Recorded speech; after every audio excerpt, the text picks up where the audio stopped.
This is MJ. I'm an author, I'm an artist, I'm an analyzer. Find all my work at mjmunoz.com. Welcome to the Henshin Inspection Presents Celebrate Ishinomori ongoing event this week. You can visit mjmunoz.com/hi. I will have the site live soon, the page live soon, for you to find the Celebrate Ishinomori post that'll be up at the top there for now, and then eventually all the regular Henshin inspection stuff will go there for now. But for now, you can check that out there. Please check it for notes and links. Don't forget to subscribe, like, share, and comment to help me grow.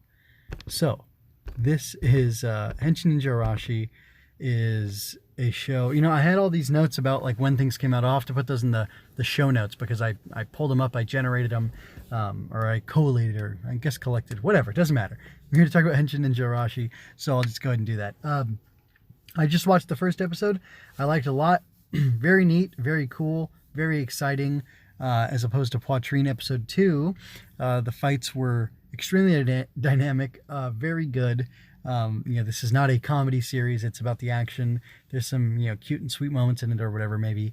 But pretty much it's set in another, tokusatsu hero in a unique time and place in like Edo, Japan. And he's a ninja instead. So he's not a magical girl. He's not a cyborg. He's a ninja. And that's pretty cool. So I really like Henshin Ninja Arashi. I find him a very compelling, very neat design, and I like the character. There's lots of stuff to say about him. So I guess like a 1-minute analysis. I like it a lot. The ninja, the ninja techniques, the ninja secret techniques, and all that stuff that they use were really fun. Lots of creativity there. The fights were all really good. There's some awkward parts in the fight where it seems like Hayate is just like the enemy's just kind of waiting for him to attack, or he's waiting for them to attack. He does this sword thing where he turns his sword real slow, and it's kind of neat. But it maybe feels a little too slow. I don't know. I think it's funny that his base costume almost looks like a Edo version, for lack of a better term, Edo version of the original Rider suit, or maybe like the Rider 2, except it's more blue than green leather. That's pretty cool. Hayate himself, he seems pretty cool. It's neat and interesting that his dad basically was working for what's it? Captain Deadhead, Captain Skull, Captain Sai something is his name. Let me see. Yeah, I don't know the guy's name. Sai something or other. That's the big bad. But the evil organization or whatever is called Gakaitsumaru, and the Skull Man, the villain here, has an ambition to unite all of Japan, and I think he wants to use war and the threat of war to get everybody to coalesce around him and give him power. It seems to be the cause. I can't remember Hayate's dad's name, but he was basically involved helping him make Henshin Ninjas. And Henshin Ninjas, this is a cool concept. So he does this like surgery on them, basically. He has a secret scroll, I guess, where the instructions are stored, or incantations, or whatever it is. But he does the procedure, and he refuses to continue to make Henshin Ninjas for this guy because he's a pretty bad dude, and now he is ready to stand up to him. I don't know if he saw it before, didn't see it before, whatever, but he's now ready to stand up against him. And in order to help him with that, he turned his own son, Hayate, into a Henshin Ninja. Although it is interesting, there's like a time jump in the episode that felt really confusing, because I think it starts off with him as Henshin Ninja Arashi, and he saves people, and then I guess we go back to before then, and then it leads up to the point of him asking his dad to turn him into a Henshin Ninja. And at that point he does it, and it's explained by voiceover that all the molecules in his body are able to react, or kind of like be pinged, and they react to I think the clanging of his sword or something like that. And when that's done, he does his transformation, and then he fights, and he's got all these cool powers and stuff, and even his horse transforms, kind of like the Rider One's bike. It gets dressed up too, which is pretty fun. And it's, war horse kind of stuff. It's called Hayabusa for, was it Falcon or Hawk? Anyway, that's his horse. And excuse me, like I said, it gets armor too. I really like the bad guy's design. I like a lot of the design work. The costumes for Hayate are cool. The costumes for the other characters, like pretty much all the costumes are on point. I like the Ada Japan look. Gosh, it's really funny how much it looks like a Kamen Rider costume with no helmet. And like the shots of Mount Fuji behind him and stuff are really cool. So like there's a lot to enjoy about this. There's a lot of neat stuff in this. I got a really interesting vibe with this family, this Iga ninja guy and his kids. Like they have pride in their dad for being a ninja, and they want to help, and they all at the end of the episode survive, and they all want to go help Hayate continue his fight against these bad guys. And that's pretty cool. Like the dad's in danger, the kids are in danger, the kids fight to save the old man, but they're overpowered, but they're ninja children, so they're all proud of it and willing to fight. And they've got ninja stars or whatever that they're using, which is a lot of fun. Shuriken, of course. So that was neat. But like there's a really interesting family vibe, and I'm wondering, like, with his dad being dead, will Hayate take up with this family as they're following him around, and will they be his siblings basically to him, or maybe even like a mentor, and then like a brother and sister, a little brother and sister that he can help take care of, or whatever. It seems like a neat concept. The Arashi costume itself is super cool. I really like the fact that the mask is, I love that he has angry bird eyebrows that are made out of feathers. I totally dig that. That's my aesthetic. That's, if I could turn into something, I might look like that. He's got a purple scarf. He's got weird red hair on the back of his helmet, but it's basically, I think that's basically a kendo helmet that you wear for doing, the sport of kendo, modified to serve as this, Henshin hero helmet. And I love the fact that the beak makes the mouth opening, or, it's an open beak, and it frames the face.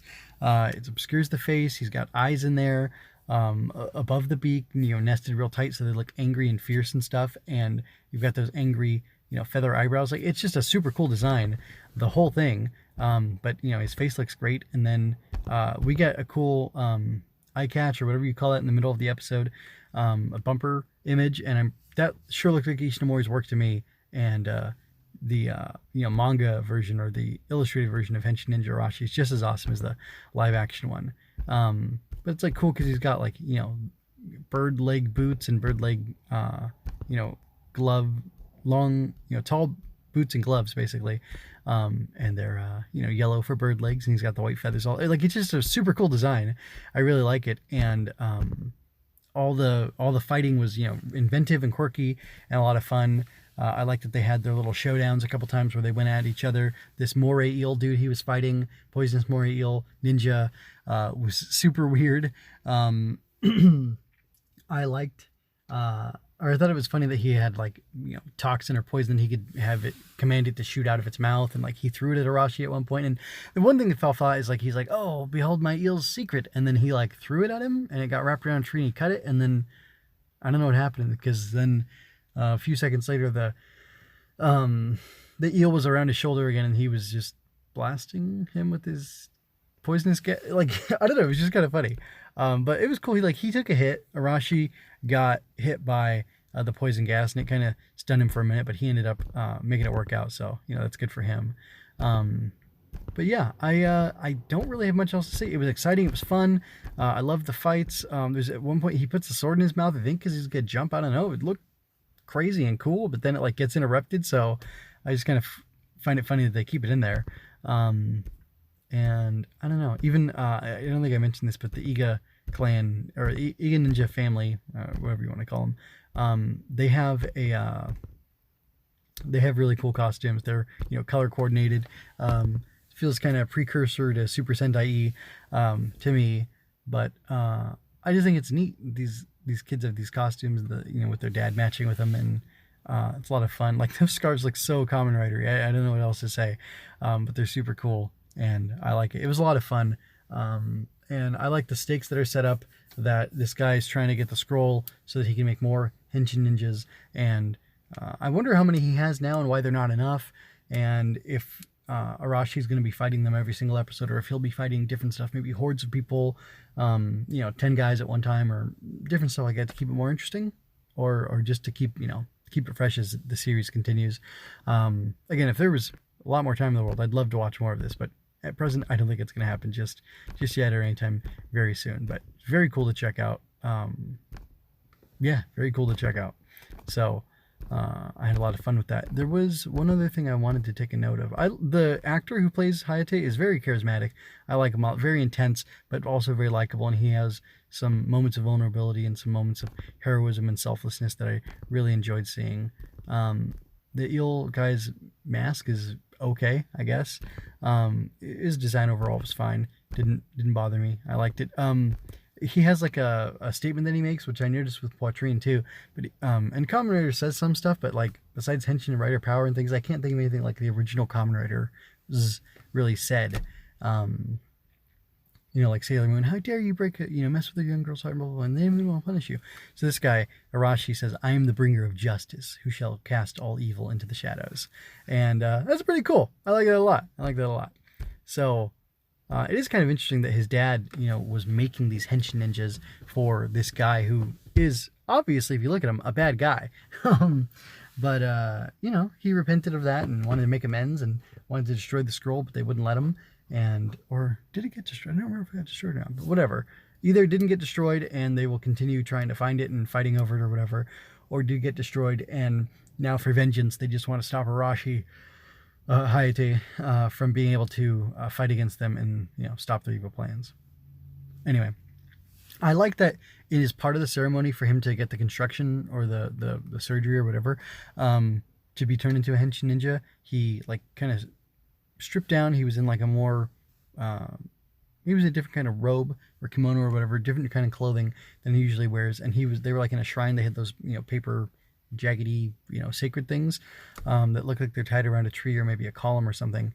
So it's kind of like a spiritual experience. And that was kind of neat to see that he not only has all this awesome strength and some cool techniques or whatever, and some extra ninja powers or whatnot, but that part of that and ostensibly part of how he's able to do that is through connecting to this spirituality, connecting to this deeper, higher self as part of it. And I don't know, it's nice to have that mystique around it.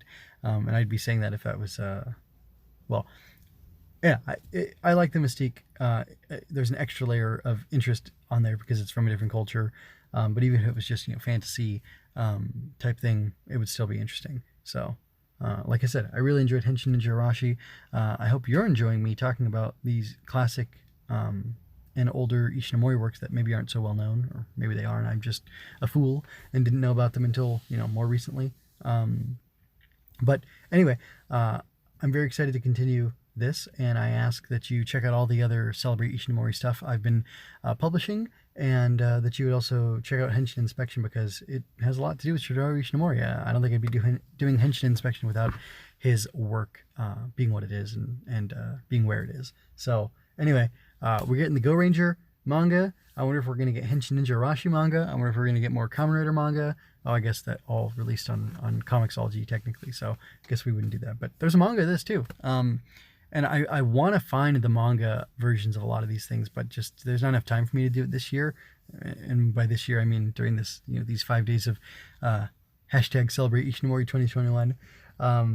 But maybe it's something I'll keep my eye on in the future. Yeah, I'd like to do that.